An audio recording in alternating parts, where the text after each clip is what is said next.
Assalamualaikum warahmatullahi wabarakatuh. Kepada saudara-saudaraku yang seiman, sebangsa dan seagama. Kisah ketujuh, kedermawanan. Dikisahkan bahwa ada seorang laki-laki sedang tidur di masjid sambil membawa sekantung uang.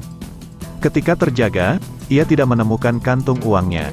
Ia melihat Ja'far as-Shadiq sedang melaksanakan salat serta melihat sekantung uang tergantung di tubuhnya.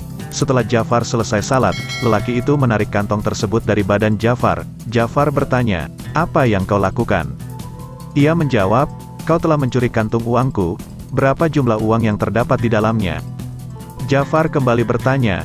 Ia menjawab, 1000 dinar. Kemudian Ja'far pulang ke rumahnya dan memberinya 1000 dinar. Laki-laki tersebut menerimanya dan pergi menuju sahabat-sahabatnya. Lalu sahabatnya berkata, "Kantung uangmu ada pada kami hanya bercanda." Lalu ia datang dengan uang dinar yang cukup banyak dan bertanya kepada mereka, "Siapakah gerangan orang tersebut yang telah memberinya uang 1000 dinar?" Mereka menjelaskan bahwa dia adalah putra dari paman Rasulullah Shallallahu Alaihi Wasallam. Kemudian ia langsung pergi menemuinya dan mengembalikan uang tersebut. Tetapi Ja'far menolak dan berkata, "Sesungguhnya jika kami telah mengeluarkan sesuatu dari harta kami, maka kami tidak akan menerimanya kembali. Wallahu alam bisawab."